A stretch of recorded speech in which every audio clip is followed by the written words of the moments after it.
What's going on, guys? It's the Superfans Sports Spiel, first official episode. Holy crap, I'm pumped up, Nick. This has been a crazy process. We've done this episode about 17 times now, but there's been technical difficulties. We didn't like the first take, so we did it again. But we're finally here. Hopefully this one gets uploaded. What do you got to say about the podcast? I can't wait to get going into this. It's going to be a great time. You guys are going to be wanting to tune into all of these episodes for sure. Yeah, for sure. Cannot wait. Podcast. We've been talking about it for months. It's finally here. Anyways, just made a new Twitter. It's at SuperfanLuke. Nick also made a Twitter. Superfans_Nick. Yep. Go give that a follow because why not? We're going to be firing on that account. Firing on just everything. All right. We just hit 10,000 on TikTok. 10,000 followers. That's amazing, guys. Thank you guys so much for following, and this is what you get for giving us 10,000. No Charlie D'Amelio shit out here. We are thankful for our fans. Yeah, we are going to be firing for every one of those fans we have, for sure. Speaking of Charlie D'Amelio, we got some drama over here. We got some drama in the next episode of this podcast. As if you weren't pumped up enough for this episode, the next episode is going to be even better. We're having our first ever special guest on Superfans Sports Spiel. It's going to be Philly Cole. And there's some drama. We're going to be talking about it. And there may be some other things going on with that episode. You guys are just going to have to tune in. We have plans. So just get ready for it. Anyways, let's talk college basketball. So college basketball starts tomorrow. And goddamn, Gardner Webb! Those bastards! They got to get a COVID case. The season hasn't even started yet. They can't wear their masks. Unbelievable. All right. Guys, I'm a huge Duke fan. Massive Duke fan. I've been waiting for Duke to play since the ACC tournament was canceled last March, and now I can't even watch because goddamn, Gardner Webb had to get a coronavirus positive case. I don't even think they got it. I honestly think that they were scared. Yeah, they were scared. So the athletic office was like, "Yeah, we're just going to get one of these players COVID." Exactly. That's exactly call it what off. happened. Save the program's history. Really. Gardner Webb, if you're watching this, you guys are the most useless program in D1 history. Only reason you're here is to get a 16 seed every once in a while and almost upset Virginia. But you didn't. You almost did, though, but you guys still suck. Also, another exciting game for tomorrow was supposed to be Baylor versus Arizona State. That got canceled because Baylor, Scott Drew, the head coach, got coronavirus.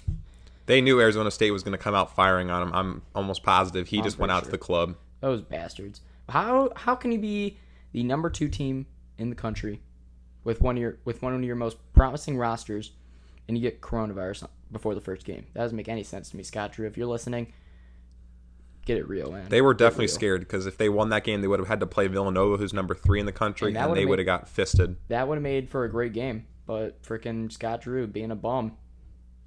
Certified bum. All right. Well, let's look at other games. What do we got? What do we got here? I haven't even looked that much, honestly. The games are pretty, they're dog ass for sure. Probably.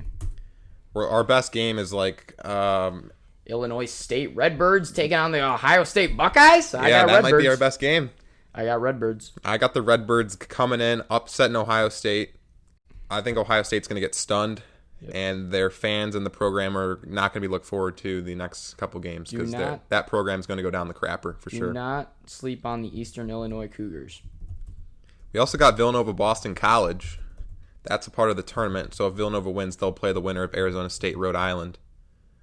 I think Villanova will win that game, and we could have a huge game, Arizona State versus Villanova. Yeah. That would be fun to watch on I have to Thursday, correct myself. It's actually the Eastern Illinois Panthers. Whoopsie. But yeah, there's no good games. Obviously, Rhode Island is replacing Baylor, so they will be playing Arizona State.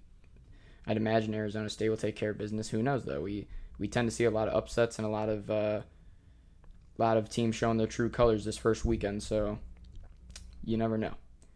Could see Boston College take down Villanova. I could also see San Diego State coming in and fisting UCLA, taking them out of the top 25, and they will not be seeing that for the rest of the year. I could see that. UCLA tends to just suck dog dick in the first week of the season. They always go like 0-2 to start it off, and San Diego State is no crappy team. They're sneaky. I mean, They're they were gonna really good last they're year. gonna give it their all. Let me look out the season outlook for San Diego State basketball. I think they got a chance at the tournament. They probably do. They can put it together. They're gonna miss Malachi Flynn. Yeah, but I mean, I think they got some younger guys, maybe some veterans on that team. I'm honestly thinking San Diego State's winning that game. UCLA is just a terrible basketball program. They just are always overrated. Doesn't Yeah. make any sense to me. Bastards. All right. After lighting up the college basketball last season, San Diego State basketball returns plenty of production along with some new faces in 2020, 2021. I think they're a tournament team. I would assume to start the season. Let me just pull up a depth chart. What is this, bro? I don't want to read this whole article. I just wanted their depth chart, bro. Losing Malachi Flynn is a huge loss, but I think they got a shot. Potentially. Oh my god, bro. All right, screw San Diego State. Yeah. We're done talking about them. All right. Yeah, and then obviously Thanksgiving we got Gonzaga versus your Kansas Jayhawks. Yeah, that's gonna be an absolute blowout. Kansas is gonna walk in there, fist Gonzaga. Gonzaga will not be seen number one after this week. Folks, we have ourselves some bold takes over here already. These are some accurate takes. Kansas, you got Marcus Garrett. He's going to lock down that entire offense. That guy is the defensive player of the year. He's going to win it again this year. He's going to lock them down under 50 points. Wait, did you just say Marcus Garrett's going to win Defense Player of the Year? Yes. Do you know who Jordan Goldwire is? Yeah, he's trash. We'll see. I think Jordan Goldwire is a great chance for Defense Player of the Year. Well, Marcus Garrett won it last year, and I don't think his defense got worse over the offseason. So Marcus Garrett's winning that sucker again. And Gonzaga isn't scoring over 50 points. David McCormick's going to be swatting balls left and right. Kansas is going to win that one by at least 10 points. Gonzaga's not going to know what hit him. Well, we already talked about Villanova, Arizona State potentially on Thursday, because there's a lot of these games and matchups are all part of tournaments. Yeah. So Arizona State's got some young guys. They're going to be they might be sneaky. They might be really bad to start the season. We don't know. Yeah, we just do not know. Okay. I think that's Back in Duke. Okay, I'm gonna talk about Duke for a little bit. Duke. I'm a big Duke fan. All right. I'll provide some backup information. My great uncle went to high school with Coach K, Weber High, Chicago. So that is why I'm a Duke fan. So don't even call me a bandwagon. All right. My whole family's a Duke fan. All right. Anyways, let me pull up this depth chart. All right. At the point guard position, we're going to be switching off between Jordan Goldwire, the senior, defensive player of the year. He's just a beast. He's just a hustle guy, glue guy. He's just diving on the boards or diving on the freaking court for the ball. He's, running up and down. Unbelievable stamina. Just you're going to see some unbelievable stuff from that guy. Then you'll see Jeremy Roach, who's also a very great perimeter defender, but he's going to provide more offense. DJ Stewart, combo guard, freshman, 5-star recruit.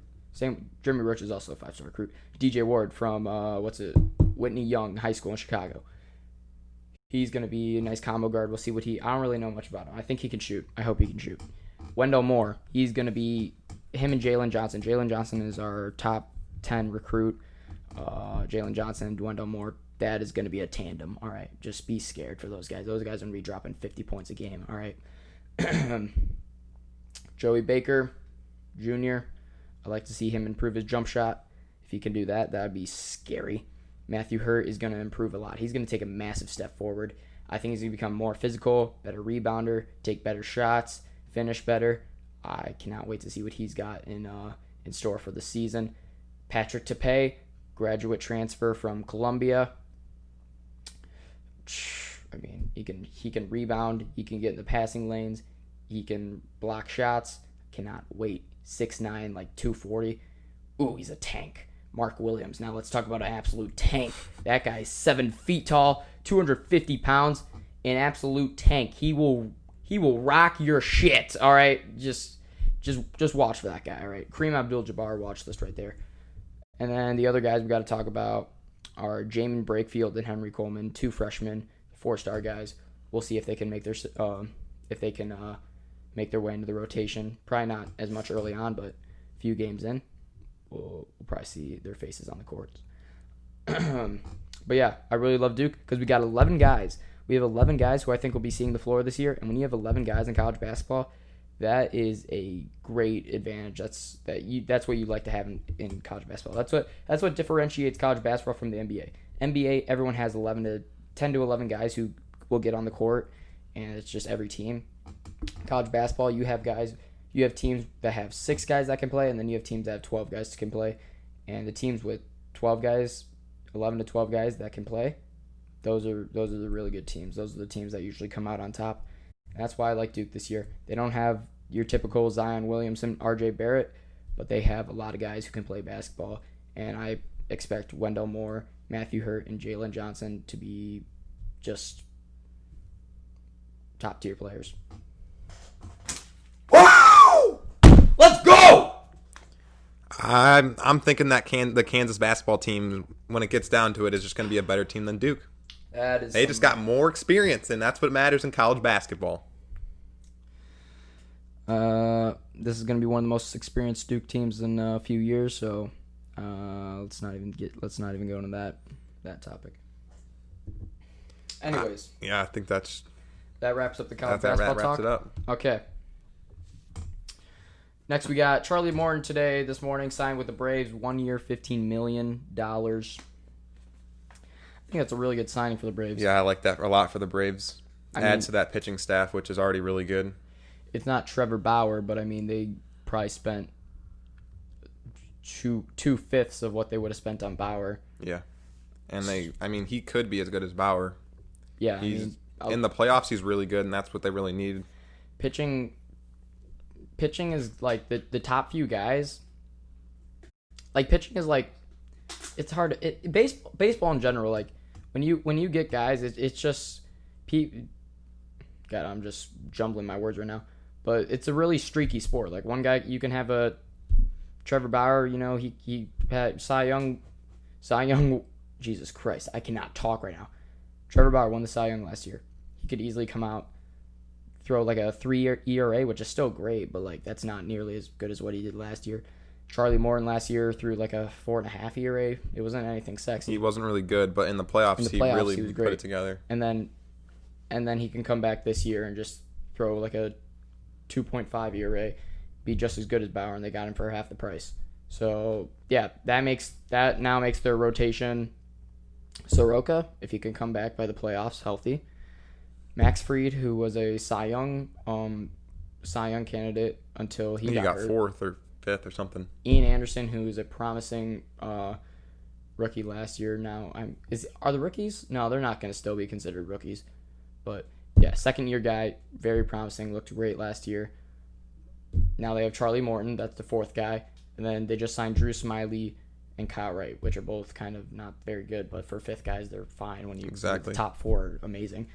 And then do they even lose anyone besides Marcell Ozuna? I think it's just Marcell, and I'm sure they could find. I don't know if they're going to re-sign Marcell Ozuna, but they can find someone to. They could still potentially re-sign Ozuna.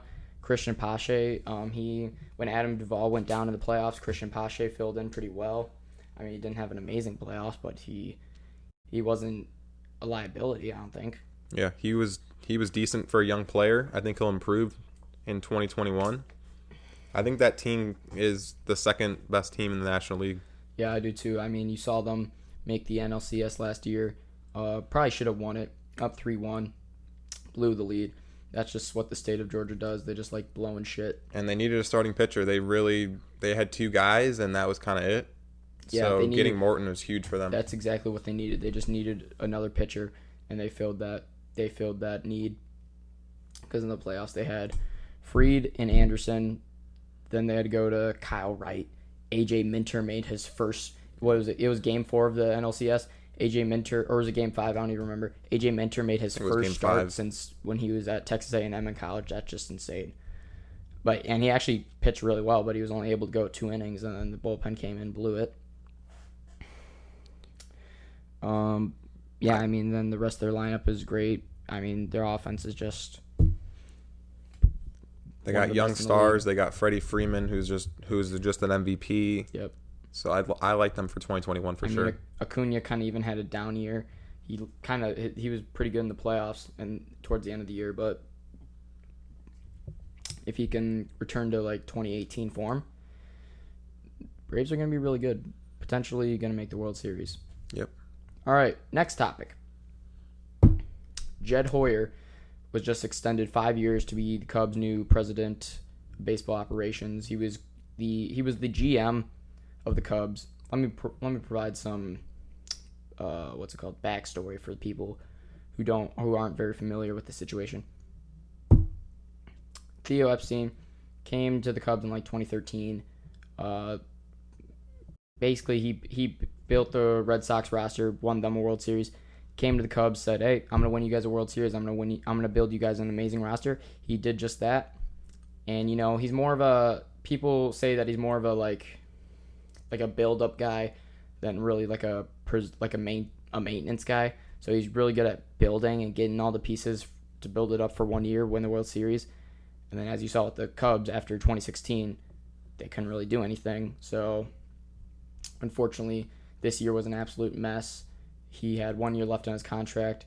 Both parties agreed to part ways, which made sense in my opinion because I would rather see a new guy like Jed Hoyer, who's going to be our president of baseball operations for the next 5 years now. This is all on him. This is his job. This is his security. Like, Epstein has nothing to lose really if the Cubs suck again.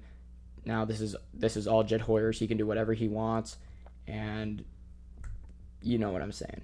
Yeah, I'm pretty sure he had a quote saying like the offense is going to look different next year. Exactly. So he's already ready to make some moves, trade some of these younger guys who only have a couple years left. Yeah, and I'm excited for that because the offense it just hasn't been able to happen. And if we're gonna try again with these core guys, meaning Chris Bryant, Anthony Rizzo, Javi Baez, Wilson Contreras, like what's the point? Like we know it's not gonna work again. We've tried it the past 4 or 3 years, it didn't work. So let's move on before we waste another year. Let's get whatever we can in trades for them. I'd like to keep Rizzo. I think Rizzo just more consistent. I think Bryant's just washed. I don't know how much more production we're going to see out of him, even though it was only a 30-game season, so you can take 30 games in a regular season. It's nothing, but we saw him struggle in 2019 as well, which makes me concerned. I would ship him off for anything we can get for him. I don't really know how I feel about Javi Baez either, but Kyle Schwarber, gone. I'm done with Kyle Schwarber. He just cannot hit the baseball. But yeah. I'd also like to keep Contreras. I have some promising Contreras. Yeah, if I was Jed Hoyer, I would definitely keep Rizzo and Contreras, maybe Baez. At least Baez, like his offense was terrible last year, but he won the Gold Glove, and he was very deserving of the Gold Glove because his defense was still insane last year.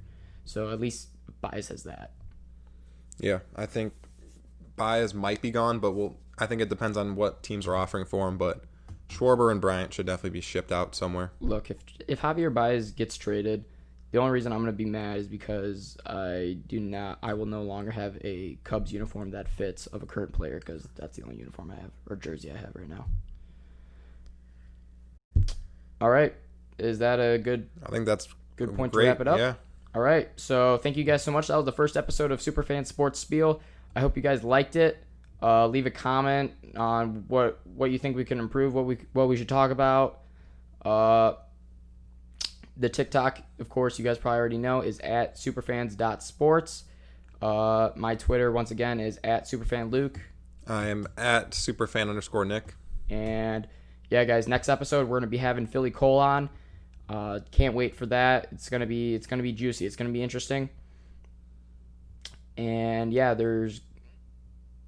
I think there might be a few follow-up episodes to that. It's gonna get crazy, guys. It's gonna get real deep. It's gonna get scary. There's gonna be fists. There will be fists involved. For sure. All right. Well, that was a pretty good podcast. That was a great podcast. Stay tuned for the next episode with Philly Cole. And yeah, see you guys.